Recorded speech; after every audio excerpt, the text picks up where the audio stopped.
The X-Men, Dark Phoenix. Excuse me, it's just called The Dark Phoenix. Last time we saw the X-Men, it was Apocalypse. Final scene, Jennifer Lawrence, Mystique told them, "You're not kids anymore, you're X-Men." So how much time really passed between this and that movie? Problems. Magneto has his own little island. It's not Genosha, it's not part of Africa. It's somewhere that the US let him be, let him reside in. Okay, cool, I guess enough time to make up. Has anyone aged? Obviously not. It's only been 2-3 years since the filming the previous movie. We know there are reshoots and reshoots.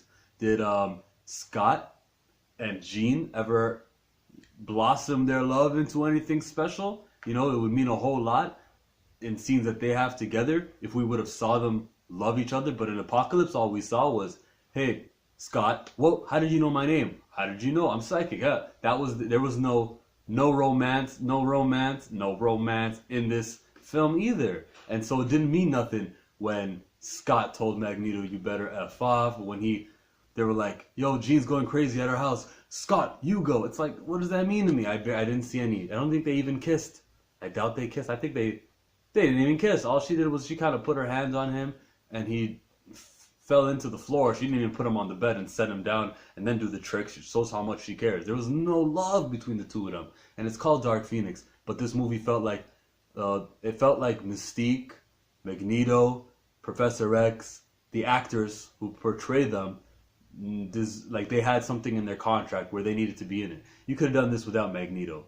I didn't like it. I mean, like, the action was there with him. He did some stuff with the helicopter. He did some stuff with the be right back. He did this gimmick, pulling off the subway train from the middle of the ground and forcing it on his opponents, using that as a weapon. That was cool. But as you can see by the artwork, this comic came out, 2011? It wasn't true to the Dark Phoenix actual comic, which we should be paying homage to and heavily referencing and focusing our movies on. This was directed and written by Simon and produced by Simon Kinberg.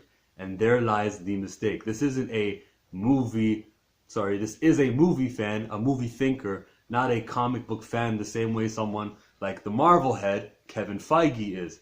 I just complimented the helicopters, but I mean, it takes like a movie mind to be thinking, "Oh, you know what would be really cool? Helicopters." That's not what I want to see. I want to see powers. Yeah, it's nice. You see the helicopter spinning. He stopped it with his powers. But like, yeah, we know he can do that. That's the magnet powers. Make me see him use his powers in a sick way that I wouldn't have even thought of. Do that for me. Keep it superhero. Don't just keep it like, you know what would be cool? This guy who can move magnetism. He can move a helicopter. It doesn't work. It doesn't fly for me. It doesn't fly for me. We're talking about helicopters. The movie itself was a 4 out of 10, as I said. The story wasn't interesting to me. I can't really talk about how it's not interesting to me. Interest is a subjective matter, but I kept on looking at the time, not on my watch, but on my phone, like, okay, is this over yet? Is this over yet? Compared to the last superhero movie I saw, I couldn't wait for it I didn't want it to end. X-Men, fucking Avengers, and Endgame. Didn't want that to end. I think I might, go see it again today, just to get that taste out of my mouth. So I can, remember that, yo, we used to get shit like this. I mean, I wasn't mad at Apocalypse, but the second time I watched Apocalypse, which was last week, I was like, yeah, it's not that good. It's like, my standards have raised so much thanks to Marvel and what they're doing over at the MCU. So this is just a reminder of what we used to have. Looking at my notes, by the way. So, the X-Women. I can't actually remember the last time you were the one risking something. And by the way, the women are always saving the men around here. You might want to think about changing the name to X-Women. I mean, everyone who's ever criticized it on the internet, they're right, okay? It came out of nowhere. She wasn't arguing about men and women. She was arguing about mutants and safety. So just put in there for no reason. We got, the character investment. So, character died a couple times. Mystique, and I believe the main character is dead too. We don't really know though because of the ending sequence where there was still a phoenix up in the sky. Ooh, who knows what could be next? They're canceled. That's what's next. The motion for Aurora is not there. Quicksilver, he didn't even get a scene, man. All I need from you in these X-Men is to give me that Quicksilver scene where he's running really fast, doing some stuff. That thing in the trailer that when he was stepping over those debris, that was it. That was the scene that we got with Quicksilver. And spoiler alert, I haven't said that yet, but I'm going to talk about spoilers. And that's stupid too. You can't be stepping on things just because you're fast. If you step on it, no matter how fast or slow you're going, there's no force keeping your weight. So you would just move it. You know, there's no reason why you can do this to a bullet, but you can actually stand on a rock. I'm taking it this seriously, and there are people who take it this seriously. Dudes who, the final fighting sequence with the people who, if you shoot them, there's going to be a hole in their body, but then it'll close and re-heal. All right, well then why could you also snap their necks that way? If a bullet moves faster than a plane, how come someone got thrown off that train onto the tracks and train crashed into them and supposedly killed them, right?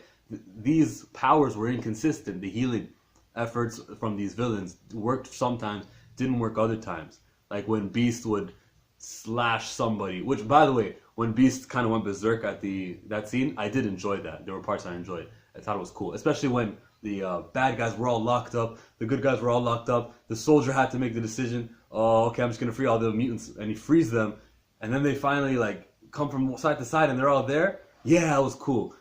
Hairman was in the front, and he kind of like took a step back, like I know I'm not a main character. Yeah, that was a cool moment. There were cool moments to this. Nightcrawler's fading was good, except for that one time. I'm fine with him going from one spaceship to the other spaceship to save people. That's a huge distance.